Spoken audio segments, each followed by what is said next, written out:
Hello and happy Wednesday, everyone. Great to actually be back here, back in my studio, back into the Slice of Advice, buffet. Today I'm really excited to be having someone on that I kind of reached out to. I'll be honest with you, I reached out to them a little while ago, and I was kind of nervous about it because she is just so talented. I'm going to be talking today to Kitty Jardenil. So I'm going to actually have to ask her when we get on here if I'm saying her name right. But I'm really excited to be talking to her about freelance, about all the bits and pieces that kind of we go through as creatives and as designers on finding our style, finding our way, and also being able to price ourselves accordingly. So if you are just joining, please give me a wave, let me know you're in the comments, and I think actually Kitty's going to be another 5 minutes or so, but if you have any questions, I would love to know. Also, I'm currently in the midst of picking a few people to actually have on the Slice of Advice platform. So far, if you've been following along, we have had Maggie from Little Patterns. We've had Jimbo from Shout Band. Hi. We've had Orally, who's just popped up and joined as well. We've also had we've had a couple of really, really good ones and really strong ones, and I'm really excited for Kitty to be joining us as well. We've got just a little bit of a sneak peek. We've got Nikita coming up from Type by Nikita, who is a ambigram specialist. Hey Wong, hey Orally. Actually, I'm Wong, you're going to be cornered. Watch out. You're definitely going to be coming on here. But if there's anyone that you would really love to see on this Slice of Advice platform, on this kind of Instagram live, to be able to say, hey, I want to know more about how they price their work or how they deal with being a freelancer day-to-day life, let me know. Pop in the comments now who would be the one person you'd love to pick their brain and just kind of go, what do you do when you do that? What do you do when you do that? Who would I would personally love to do greater good. I think that she would be incredible. Elizabeth Gray, she's amazing. Hi Kyle. Kyle would be another one actually that I'm going to drag onto here at one point. You watch out, my friend. But yeah, who else would you like to see on this platform? I'd be really interested to know kind of, I find it really interesting that the people that I've reached out to, no one said no, which is really, really lovely, and really exciting, because when you're doing your thing and you're doing your thing in your own little corner of the world, whether it be Melbourne, Australia, Queensland, little corner of the world over in Manila or the Philippines, maybe in the US, you're doing your little thing and you're doing it just kind of out of the love of doing what you do. And you forget that there's other people watching. You forget that there's other people who are interested in what you do. So creating this Slice of Advice, repeat content, talking to so many different people who may not necessarily think that they are the be all and end all in pricing, but that's the thing about it. Pricing is kind of the amazing thing that if the more we share, the more we kind of understand that not all of us have got it down pat. Not all of us have got it really dialed in and tuned in, but it's something that we learn and then we relearn and then we relearn and then we find out something that we didn't know and we go, oh, cool, wicked. I didn't even realize that was a thing. So tell me pop in the comments if you've ever kind of come across a bit of a aha moment when it comes to pricing your work. Because for the longest time, I thought you could only do hourly pricing. I thought that was the only way that you could legitimately justify working for a client. That it was, you did the work and you clocked the hours and you sent them the hours and they paid you the money for those hours. But for me, finding out that value-based pricing is a thing and project pricing is a thing, and then there's things like retainers and other bits and pieces that come into pricing, it was just really interesting to kind of discover that that's, I guess, a thing. So yeah, if anyone wants to kind of comment and let me know what's your thing that you found out about pricing that made you go, I could be doing this better. The reason why I ask is because it's been something that I've been discovering. A lot of people, we all have our own different ways, and we all think that we price differently to the person next to us, but we're all pretty similar. We're all trying to work it out as we go and find our groove and find our thing that makes us able to put a number or a dollar amount on what we're putting out into the world. I think as creatives, designers, freelancers, anyone in a creative industry often will go, yeah, I feel like I'm not allowed to charge for being creative. And I hope that someone today has told you that you can. So the reason why I haven't done a couple of these in quite a few weeks is, I don't know about you, but I don't know if you saw it, but I released this into the wild. So my Easy as Pie pricing course. Now I won't use this as a sales call, because that's not what this is. This is sharing knowledge and sharing support and making it so that we can be sharing our pricing knowledge as we go, as it kind of comes about. And we can only do as much as we're able to with what we know. So you do what you can with what you know when you know it. So just because you've been pricing hourly, or your hourly rate's only been $20, $30, $40 per hour, doesn't mean that you can't raise it, doesn't mean that you can't change it, and doesn't mean that you can't make it reflect more about what your value is. So yeah. Anyway, enough harping on from me. Kitty is our guest today, and she's just joined the chat, so she will hopefully join soon. Here you go. Now, for those who have been living under a rock, Kitty is the personification of the sweetest slice of pie you have ever met. So she's super sweet, super lovely, super nice.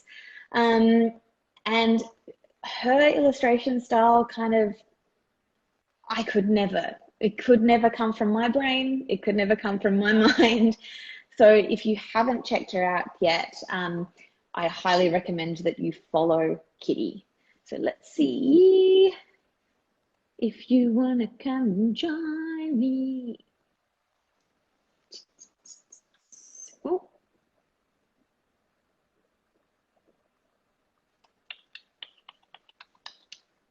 Do you like my hold music? That's pretty cool, hey? Right, yeah. Come join me, Kitty.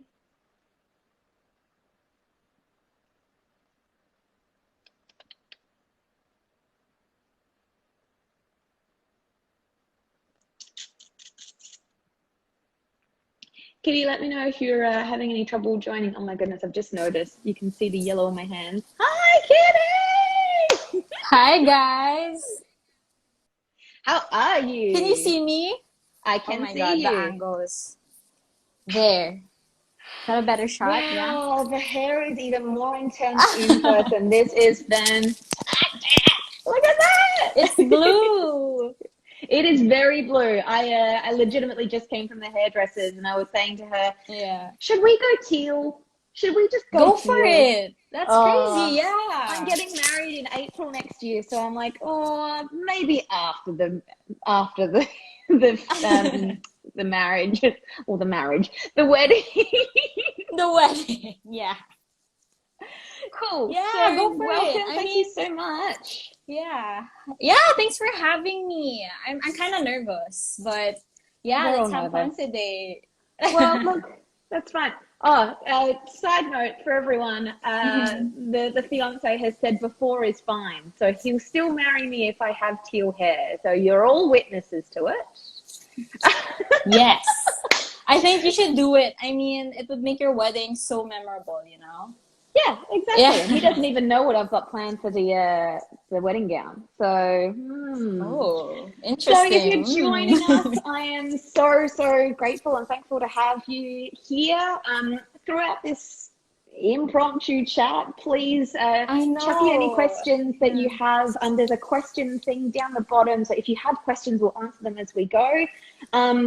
Give us a wave, give us all of the loves and all of those things as well. But Yes. yes, this is Send exciting because questions. I've had such a bit of a hiatus from doing this Life of Advice, and it's good to Oh, be back. I'm glad to yeah, have that's you on my first one back, which is exciting. yeah, I'm honored because this is my first ever IG live. So I'm Well, excited. look, Like I'm glad to be the premiere.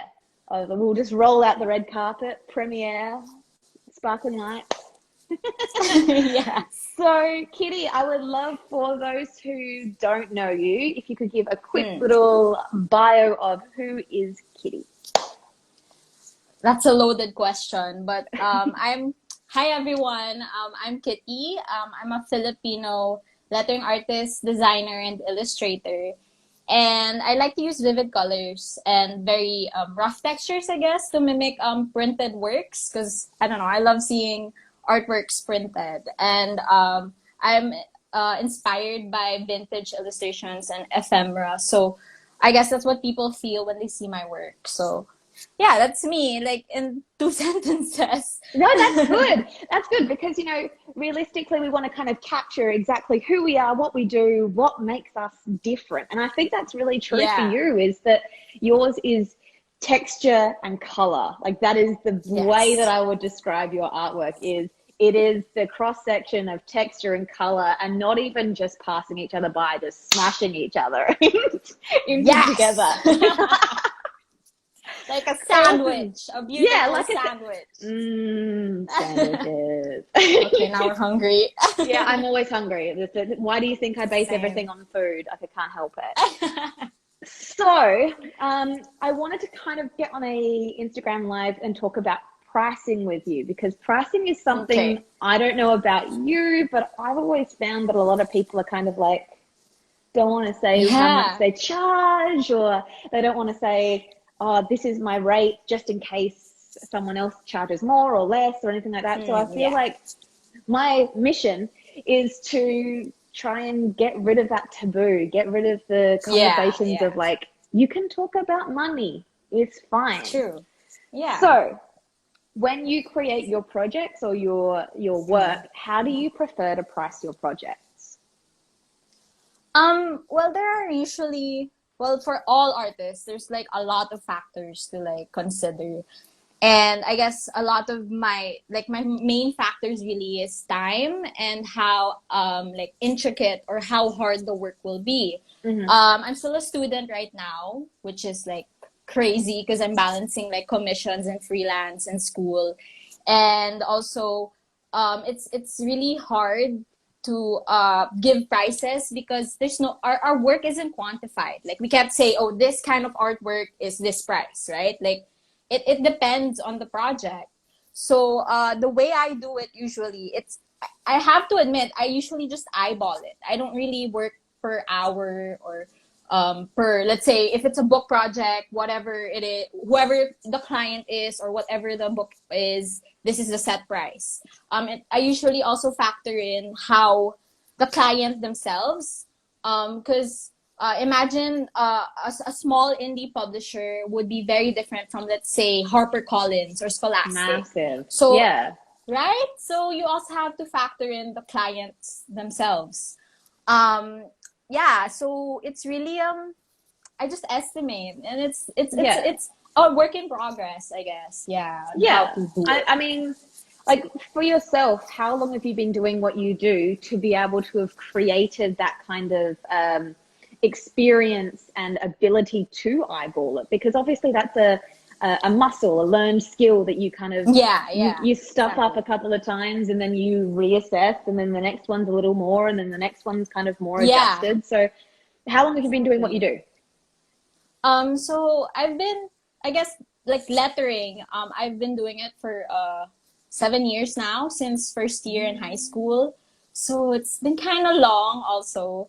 And through the earlier years, I really didn't know how to price my work. Sometimes I would like give like a really small amount compared to like let's say if I had like the same project now, I would definitely price higher. So Yeah. it was a work in progress in learning how to price my work and make sure that I get the like both me and the client, we both get the value that we're paying for or we're receiving. So it really it took time to get where I am today, and I still admit that I'm not like perfect. Sometimes I have those projects where I go, oh, I should have paid, I should have demanded more, or like asked for more, right?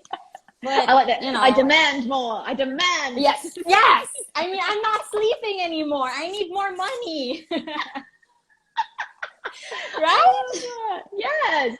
And so that's the thing, like we're obviously going to be charging more than we did yesterday or last month or last year because we're more valuable, because we've learnt more, therefore we're worth more. Like that's the theory, I guess.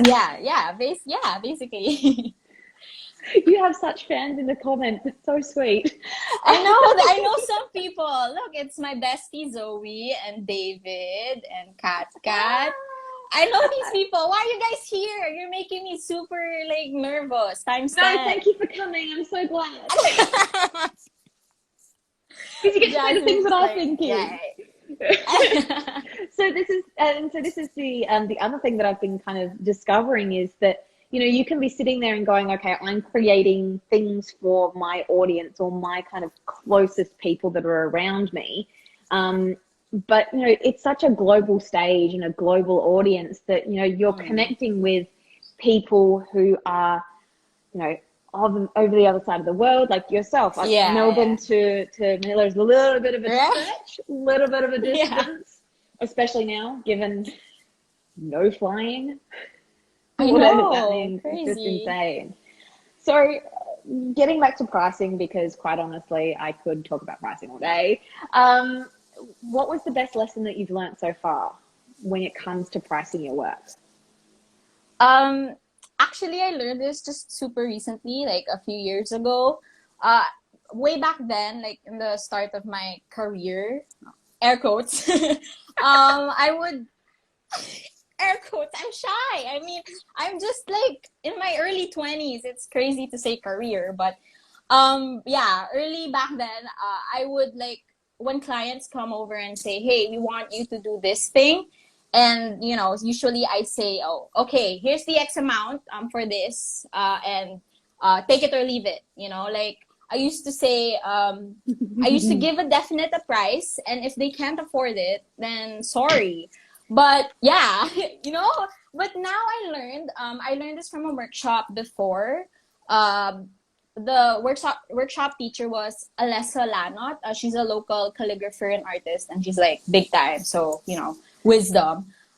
She said that you can take deliverables out to lessen the price. Because usually clients don't know if, like, sample, for them, 2 studies is enough, but your price covers 3 studies. So maybe you could lessen the amount of deliverables, which in turn would lessen the price. And yet, we're both happy. So I that's something I learned, and it helped in also like giving options, because it just shows that you're trying to be collaborative with them, and it's not just like a take it or leave it situation. So we're like, right? Like when I talk to my clients, I'm like, so I have option A, I have option B. We can try to negotiate. Maybe you don't need this deliverable. Maybe we can move the project a bit far. And then, the price goes a bit down, and still, the price is still fine because there's less work, So yeah, that's what I actually learned, posted about it this last week, which is really weird timing. It's like negotiate the deliverables, not the dollars. Because if you're sitting there going, oh, maybe I'll discount it for you. Why? Have they earned that discount? Have they earned the right for that discount? Because that's got to be a huge thing. Exactly. Like everything has to be justified. Yeah. Yeah, and having the instead of being like, here's how to work with me, take it or leave it, having like, here are the range of ways to work with me. Which would you like to choose? Exactly. Range. choose Yeah. one, you know? Yeah. Would you like one from A or B? Would you like to make your own little mashup for the Yeah. situation? Yeah, I like that. Perfect, right? Yeah. Yeah. And I also find that like, so it in sales terms, it's called price anchoring. So like having a small, Price medium and anchoring. large option, quite Yeah. often it gives them a comparison of kind of going, oh, well, I don't want to be the cheap person or I don't want to spend the most. Yeah, So yeah. they'll end up kind of So going in the in the middle or they'll middle, take yeah. bits from either. So yeah, it's very interesting.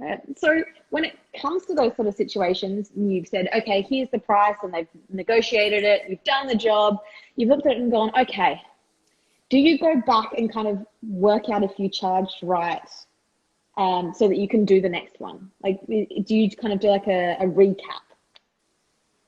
Like, are you saying like in the same project, or it's like a new At the end of a new project? Yeah.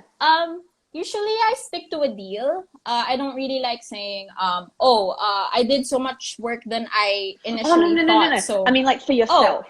So like, for yourself, like a different project. Yeah, definitely. Yeah, I got so excited. Yeah, definitely. I mean, like you mentioned a while ago, like we all get better each time. So why would you stick to the same set of prices? I don't know. As you grow, your prices should grow as well, right? So it's also it's a tricky thing still to like know how much to increase. Like if you go like too much, you might go, "Am I that good now?" Or if you price little, but it's like you question yourself, like, is this how much I've grown? So really, it's a tricky thing to like understand how much value you've raised as you grow as an artist or a designer. Yeah, so I've actually got a question at the moment. So, Paul Crest, thank you for joining and thank you for asking. So, how do you deal with clients that don't have a proper or set budget? Do you want to take this one? You go first. You're the wisdom teacher. Theory, air quotes. So I often have clients that don't have proper or set budgets, or they'll say they don't have a budget. They do. They always do. They have a budget the second that whatever it's going to cost comes out of your mouth. They're like, oh my God, I had a budget. Really? Why didn't you tell me?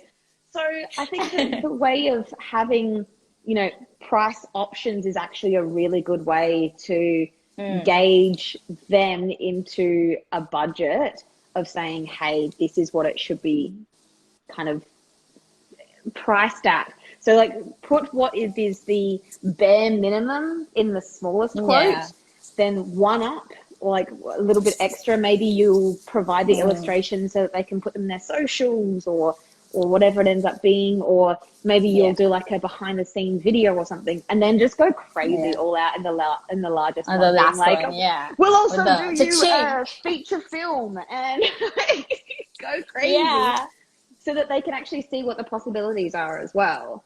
And I also feel like there's nothing wrong with throwing out numbers in the room at the start. So yeah, definitely. Yeah, it kind of feels scary because I don't know about you, but I was brought up by boomers who didn't talk about money. So talking about money has always been kind of like, you have to keep doing it to make it feel natural and normal. And it tends to be a certain thing that like, the more you do it, the better it feels, and the more familiar it feels. So like if you're sitting there with a client and saying, hey, so these are the deliverables. Are there any things that are negotiable? And so what is your budget? And rather than stopping at the end of that sentence, saying, so what's your budget for this? Are we talking between 5 and 10, 10 and 15? Start throwing out numbers and their face will show exactly where they're thinking of going like, oh God, I can't afford you. Yeah. So what about you? Exactly what you just said. It's important to give a range as early as possible, because imagine you're like in the middle of your hard work and then suddenly you just stop and realize, wow, I am underpaid. The amount I'm gonna get is not enough with the amount of work and heart and soul and sweat and tears I'm pouring to this work. So many tears. yeah, right? So many tears. So I guess it's also like we're shy. Like as you mentioned, we don't really talk about money, so it doesn't come naturally. I guess yeah, we really have to like get out of that shell that we're conditioned to have and really talk about it. Like be upfront and say, hey, I charge this for package A. If I also have this for package B and C, as you mentioned, arrange. And, you know, you could just talk to them like, do you think you need this deliverable? If not, maybe you could take it out so we could like go a little nearer to your budget. So, yeah, right? Like if a client can't like somehow nudge, I think, or like at least show some kind of range for their budget, I think it's a kind of a sketchy client to work with. Like, you need money, so you're reaching out to me, and for sure you have something. You should tell me how much so we can work it out. Yeah, if you're walking into this kind of relationship thinking that I'm going to be working for free, one, you're not the client for me, and two, you're going to be the one that's disappointed, not me. Yeah, exactly. So you have to, you know, take care of yourself. Yeah. And also take care of the client in a way, but of course take care of yourself first because you're the artist. Yeah. I don't know if you're a Scrubs fan at all, but there was this one season that the head of the hospital said, he's Bob Kelso, and he's like, we can't promise the family of the patient that we're definitely going to solve it. So put some softening words around it. So like saying, starting from, or we'll do our best, or it is a roundabout, or approximately. It gives you a little bit of wiggle room for the inevitability that the client's going to be a piece of poo and want the world for a small amount of money, which happens. It still happens to like people who have been in the industry for a while. Yeah, exactly. So yeah. So thank you for your question, Cold Crest. Really appreciate it. So if anyone else has got any questions as we go, please let us know. Just using the question box it in on the there. bottom. So when you're taking on work, what kind of questions do you ask yourself? What are the kind of tick box, yes, no qualifiers that make it something that you want to take on? What sort of things that have to be criteria? Well, first I go with like time. When do you need it? Because if you need the project tomorrow, for sure I'm gonna stress out AF. So you know, I ask that first, like when you need it. Of course, the scope of the project, like what are you expecting? Do you need stickers? Do you need GIFs? Do you need a video? Do you need a book? So you know, I also mentioned that they should enumerate everything that they need, and then I also before I didn't count this, but now I learned that you should also factor in usage rights, like how long will you use the designs? Because if you're gonna, it's a different story if you're gonna use the designs for 10 years, right? And massively. It's different from like I'll only use the designs for like a week next week for an event, so that's different. Also I learned like the rights, like if they'll own it, like buyout rights. I learned this from Jessica Hish.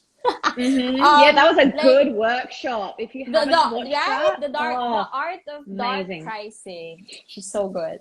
Yeah. So yeah, like if the client wants to own it, so they could use it forever for whatever reason, that's a total buyout. So usually you price it like times 2, 3, or even, you know, way beyond, because it's theirs forever. Something that came from your mind is theirs forever, so you deserve the payment for that.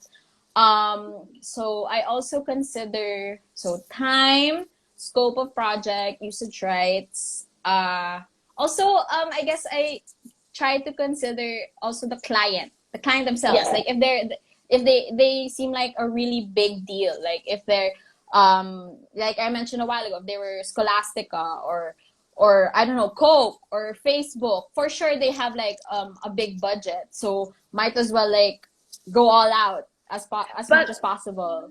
But also, Yeah. like, the bigger businesses are going to be making more of what you create. So Yeah, therefore, you exactly. should There, have a that's bigger the slice of the pie right. because Yeah, of that. exactly. And you're probably going to have Exactly. so many people, so many cooks in the kitchen of like, it has to go through like 17 different people.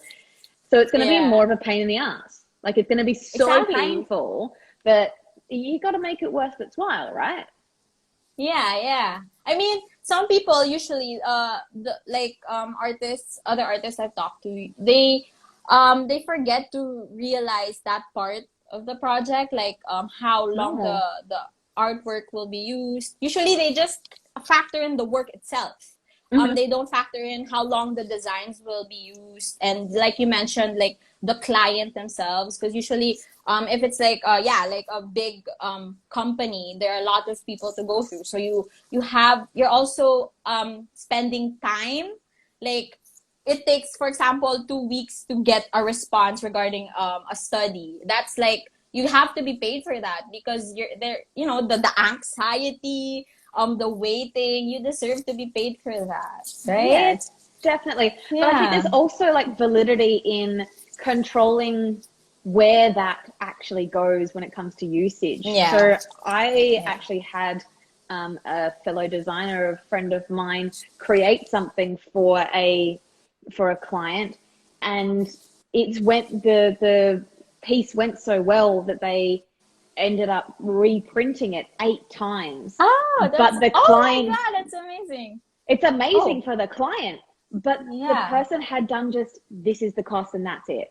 So it means that that client got eight Ah, times the shucks. value out of the Yeah. piece. So, I don't know about you, but usage is only something that has really come onto my periphery like the last couple of years, that it's actually a Yeah. thing. So, hearing those kind of horror stories that are like, Oh oh, my God. Eight maybe we should make times? sure 8 times, That's 8 times. crazy. And like, usage is Oh such man. a relevant thing and such an Yeah. important part of understanding what your value and your worth is. Like, Yeah. yeah. So do you take on much client work these days? And what's like your favorite thing that you like, that as soon as it comes across your desk, you're like, yes, I'm in, done. These days, what a funny question. I don't, like, in the past weeks, I don't, because I'm super like overloaded with like school and like my internship and past projects that are still ongoing. So right now I'm not, but I hope to like get back in the game, I guess, once I graduating. That's in like end of August. I mean, first week of August. Ah, Yeah, so you graduate that close. soon? I know. It's so. Oh, we should have a I've been little graduation studying. party. Oh, that would be great. I mean, Yeah. I've been at home for the past like school terms, and I'm missing out. Like, everyone used to have like graduation rites and like parties and like, just fun. And here we are. My batch is graduating through a screen. It's crazy. So Woo! I know. So yeah, not I don't really accept, but I've been getting a lot of inquiries. So That's imagine the great. heartbreak, right? Yeah. But I get, heartbroken when I have to tell people like, oh, right now I'm sorry, I'm not getting projects. But Are I you try able to to, say like, can you wait until this time? yeah, I say that. Like, I'm sorry right now, I can't If work, you can wait for but me, I'm worth it. yeah, I'm worth it. Yeah, I tell them like I'll be freer by August. And but if they're in a rush, I just turn it down and like, recommend other designers. Because it's not I don't really want to half-ass things, like I used to like really overload myself to the point that I'd break down, but I realized that I don't want to half-ass things as early as now in my career. So Yeah. yeah, I say no, and then I make sure to leave like a door, like the door's a little open, to say, hey, maybe in the future when we're both free and you have a project that's perfect for me, reach out again. So Mm, yeah. And you interesting. asked, right?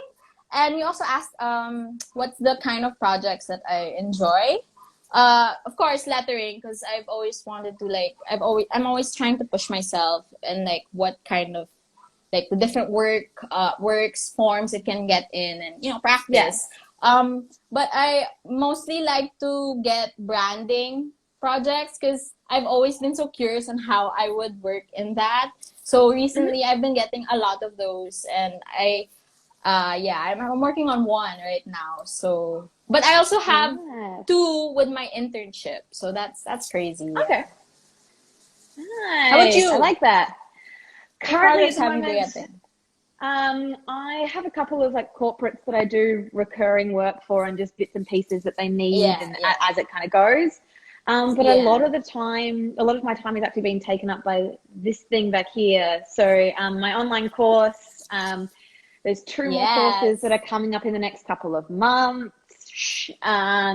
that they're going to be released into the wild, and the excitement that is that. But yeah, it's been a lot more kind of helping creatives find their pricing points, work out how they want to actually price their work, and giving them the confidence to be able to go, I'm worth this, pay it, and get there and slice the pie. So teacher Jazz starting the conversation on pricing. Yes. So I actually finished up with a group of my group coaching students yesterday, and it's been really interesting and really rewarding to kind of hear. Just a couple of weeks ago, they were really unsure about like the direction they were going, what they were wanting to be creating, how much they wanted to be charging, and just, it only takes a couple of weeks to try and get into that groove and have the right tools and have the right things to be able to say confidently, this is what I'm worth today. Yes. This is what I will be worth in the future. And this is what I want to do. So having a little bit of a plan and a set out for that sort of thing. So that's been what's been keeping me busy. So let's talk about your unique style, because I find it really, really interesting. Obviously, the all color all the time, but also like really mindfully chosen. Like each one seems to be a really kind of cohesive color palette. It all fits for the right reasons. And you also have textures that are really interesting. Now, you said about you really like when things look printed. So I was kind of interested. Do you have any exposure to printing or printing background, or like what has fueled that interest? Because I don't know, even earlier in my journey as a creative, it feels different when you have like your artwork in your hands, like physically you could like touch it, and like it feels glorious because it's there forever. It's not like it's gonna disappear, right? It's real. It does the thing. So those, you can't do that with an iPad. You can't just be like this. It just didn't work. It's just, you don't want it pixels forever, so might as well like print them and like see it. And when I get my works printed, I always choose like the roughest texture, like a paper that has like rough, like a rough surface. It's got valleys and peaks. So it's like you could really feel that it's not a screen, it's paper. And so because of that, I guess I applied it to my work so that when people come across it, they'll be like, am I looking at a piece of paper on my screen? That's like sometimes I would like post an artwork and someone would ask like, is this printed? Did you draw this like on legit paper and you just took a really nice photo of it? And I'm like, nah man, it's digital. It's magic. So creating that style, was that like something that just kind of came out of experimentation, exploration, and it just kind of became the you that you are now? Yeah, definitely. Before my works are usually just there's still texture to it. Like I would use like those rough brushes, like like it's grainy or charcoal. But I didn't like decide on putting like noise and like paper textures and stuff on top. So it still looked flat, but it already had the texture feel. Character. Like it had that character.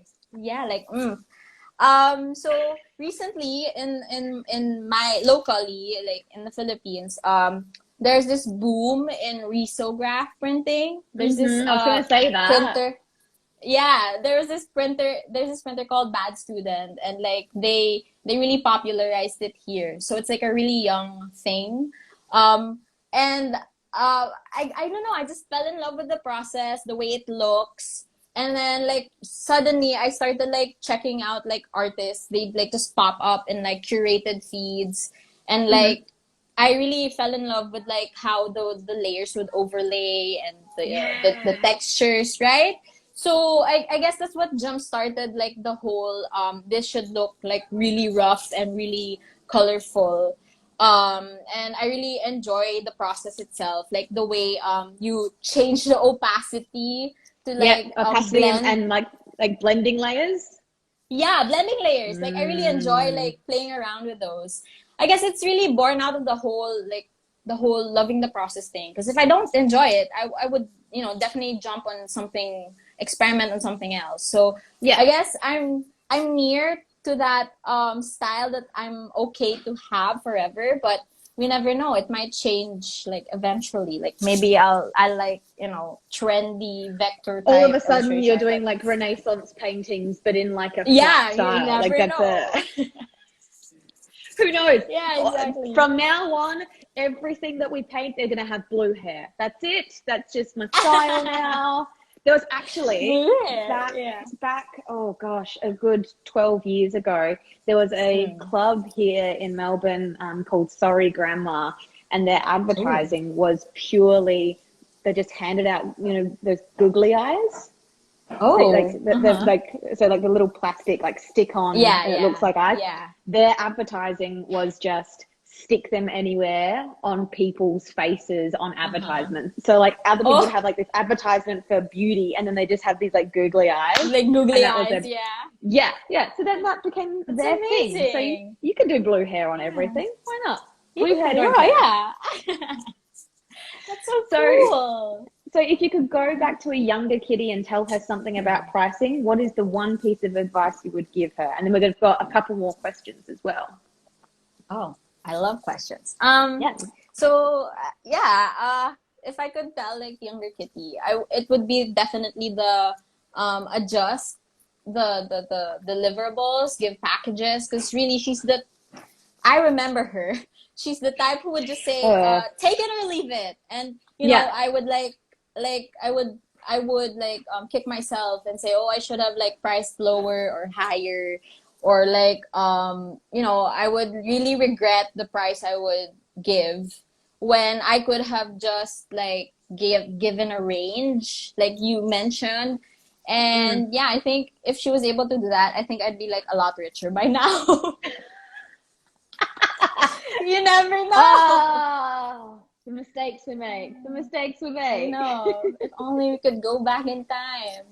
No, let's not. Oh, okay, actually not. Yeah. I mean, at this point, I kind of wanna, because of the pandemic, like, and like the good music back then. Oh well. I was having a bit of a Justin Timberlake day the other day. Just grooving out.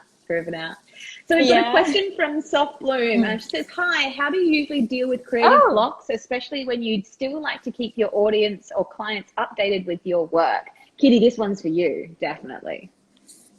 Hi, Tabby. That's my friend, Tabby. That's a hard question because right now I'm kind of in a rut as well. Like, I mean, my mind usually is like energized. It has ideas, but like my body just wants to sleep and like binge watch stuff. So I think it's what are you binge watching right now? Oh, recently Loki, like the MCU shows. Okay. And right now today's like the finale, so I'm like so excited but also sad. I'm fine. So yeah, I guess first is you have to be kind to yourself and say that, oh, if I don't post today, it's super fine. Because usually, firsthand experience, we tend to like tell ourselves like, oh, everyone's gonna start unfollowing me because I haven't posted in like 2 weeks or a month, and people will just hate me, and you know those thoughts are like natural and they come. But for sure, those people that you're talking about, they're not even like thinking about you at the moment, and they're just they're just waiting, but not actively waiting, if you know what I mean. So really, it just means take your time. If you don't feel like posting today, that's definitely okay. And if you feel like you really want to post something but you don't have like new works, you can always, like, I guess, share like old works, Remix. squeeze, yeah, remix, and like squeeze the hell out of it. Like, you made that, you spent hours and weeks on that artwork, and then you're just gonna post it once and that's it, right? So it's good to, like, I guess, yeah, like what Jazz said, like remix your stuff. Maybe you want to like redo it and change the colors. You never know, just to make it fresh. So go back to your library of old works and just do something about it, and like share it again. And lots of people will. From that point to now, for sure you've grown your following, and like there are new people who haven't seen the artwork. So that's like definitely. something, right? And also work in progresses. Like if right now all you have are sketches, I think people are after that too. So you could like flip through your sketchbook and like say, oh, this one I did in 2 years ago, but it looks good as hell until now. So right? Like you're a well-rounded person. You have like lots of like stuff to share, and especially you, Tabby. I know you. You have a lot of good things to share. So yeah, just be kind to yourself, and if you can't post, that's totally fine. Know that something that doesn't have to be fresh to be new. Like it's going to be new to someone who hasn't seen it before. I think another really kind of interesting tip that I got a little while ago was, when we get those creative like bursts and we've got so many ideas, and then we have the complete flip side, which is like nothing. When you have those bursts of ideas, write them all down, like every single one of them. Write them on Post-its. I personally do. Write them on Post-its and just like chuck them up and have them in like when I've got nothing to post or when I've got nothing to say, this is what I'm going to say. Or draw. Or do. Or like those overwhelmed moments of like, I have so many ideas. Yeah. And so use them as brainstorming sessions, and it doesn't mean that you can't use it later, I guess. Yeah, true. And we got one more. Yeah. So you go. Like me, I super understand what Jazz just said. Like I have like a lot of notes in my notes app that are like, make something like into this. Like they're just like random things you can find in my notes, but it could be like a really good idea. Like 4 in the morning, and you just have to get it out, and you're like, what was I trying to say? But it could spark something, so put them all down. Yeah, it's like, what does a spaghetti tornado even mean? Like, I don't understand. What was I trying to say there? Yeah, perfect, exactly. So we've got another question from Cold Crest. Thank you so much. So what are some ways you can put yourself out there to gain commissions and more projects? Okay, you first, Jazz, your turn. So I would say that I actually did a kind of a mini presentation to my coaching clients, or my coaching crew yesterday, which was really cool, about serving up what your ideal clients or customers' appetite is actually hungry for.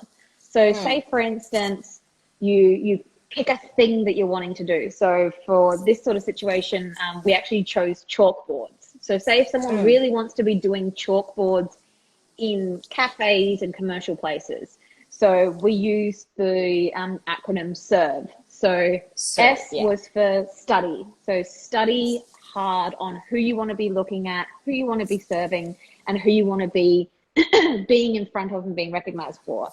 E is engage, and engage in an interesting way. So you're so for instance, with the chalkboards, I was like, well, why don't you go and get a whole heap of like mini chalkboards from a $2 shop, write all over them, and then leave them in places that you want to be. Oh, interesting. Yeah. So it's interesting enough that someone's like, oh, okay, interesting, cool. R was respond. So having your, like when they call out to you, you have like a PDF or a web page or something that's like, this is how much it is going to be. This is what it's going to be. Involving and getting them to understand the process, because they probably haven't worked with a creative before. V is verify. So make sure that the job is still worth it for you, worth it for them, and worth it for the long haul. So if you've kind of gotten to a point when you're like, oh, this isn't making me money anymore, you can still say no at that point. Yeah. And then E is execute, do the damn thing, and make sure that you document it well so that you can use that as a case study for the next person that you serve. So the next one that you sit there and kind of go, I did this for this company, you should do it because you're missing out. So like do little photos or behind the scenes or whatever it ends up being, make it as alive and just have yourself sketching whatever it is. It means that people are going to then know what you do, because there's a very good chance that you're sitting there going, I wish I could be doing this, but no one around you knows that that's what you wanted to be doing. So that is sad. That's true. Yeah, Jazz just like summed it up. Like, that's so comprehensive. I don't have an acronym, but but usually it's I guess it's reaching out. Like, okay, there's this time where, or like a lot of times where usually I just like create something inspired by, let's say, a product that I really love, and then I would like tag the company, and sometimes they would like, diba? I mean, oh sorry, I said a Filipino word. Yeah, so usually they would I'm so sorry. Don't be. We are multilingual here at A Slice of Advice. Okay, you are multilingual. So I am not. So yeah, they would like reply with like a heart, and they're like, oh, that's awesome, Kitty, thanks for like making a thing. And then like sometimes I would like leave like some crumbs and say, oh, if you want to collab, I'm free. You know, it gives them like a thought, like, oh, this girl is like ready to work with us, and you know, it opens the possibilities. Another is I guess really just do passion projects. I think of Lauren Hom whenever I say passion projects. Me too. Basic, right? Like, she's like the queen of passion projects. Isn't she just? She's so She's cool. actually got a workshop coming up. Like, yeah, the idea I'm generator. pretty sure it's like now-ish. So she's actually got a project at the moment, which is like going through all of your creative ideas, like a messy cutlery drawer, and seeing how you can organize them the right way. So if you're someone who has lots of ideas and wants to know which one to kind of go through, make sure you're following Lauren Hom, because she's doing a free challenge for the next 3 weeks. 3 days, I think. She's so good. So start a passion project on like something you really want to like happen. Like, for example, if you, like me, I've always wanted to be like a book cover creator. Like I really want to be a book cover maker person in the future. Please tell me you follow Belinda Sko, right? Oh yeah, I follow her. Yeah. So she had the same sort of thing as well. She wanted to do Hungrily Ever After. Oh, that's so cool. So yeah, and then you could like mock it up in like books, and then like, you never know, a publisher could be like, oh, we see the things you make, maybe you can make it legit. So, you know, it's really it should be born out of initiative. Like, if you really want something, you really have to like do something about it, even if it's not like official yet. But if you're like, oh, I just want this to be like you know, in fruition. I want this to be alive. Yeah, I want this to be alive and get the ball rolling. Even if it's not like a short job with the short client, at least, you know, you're working and you're having fun. You know, the universe will say, oh, this girl, this guy, this non-binary friend is enjoying this kind of work. So I will throw at them something an opportunity they're gonna enjoy. So really it's the initiative to start something that could really get you those clients. Yeah. And I feel like initiative is just another way of saying manifest. Like, having so like, if you can sit there and go, I want to do a holiday product which is limited edition, and so if you can kind of give like 3 or 4 things that are this, and then find a couple of companies that are wanting to do it. Like, you could say you wanted to do a specialty wine. Go get a clean skin wine bottle, draw over it, and send it to them.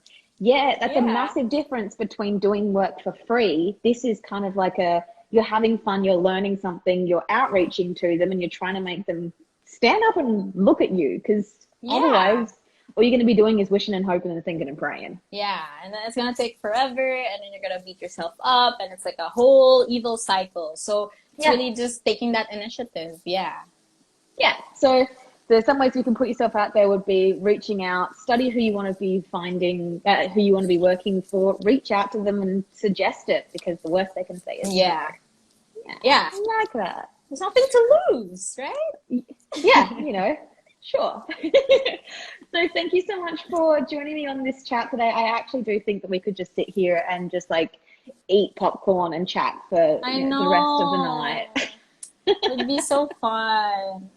I wish I could visit, theory, I wish I could visit Australia one day. Not right now, it's too cold. Yeah. It's grossly cold. Like, the weather outside can't work out if it wants to be shit or really shit. Like, it's just cold and gross. If you didn't bring a jacket on the day, you're just ruined for the rest of the day. It might rain, it might not. We've had like snow bits. It's weird. It's the least Australian weather ever. Same, like here in the Philippines, sometimes the morning it's so bright, as in the sun's blinding, and then 10 minutes later it's gonna start raining. Like that's crazy. Like, you'd be fine in Melbourne then. You'd be fine. It'd be you, me, and Wongy. You, me, and Wong will just hang out and eat.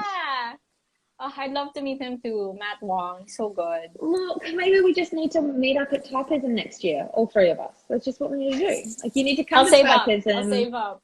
Hang out. We'll just like all hang out. We'll eat food and draw letters. Like, it sounds perfect to me.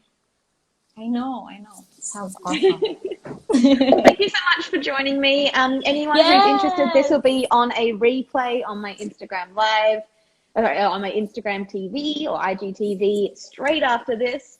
But thank you so much for joining me. Thank you, Kitty, for joining me. Thank you really, for having really me, appreciate Jazz. it. And keep up with your sweet self, because you are just wonderful. You too.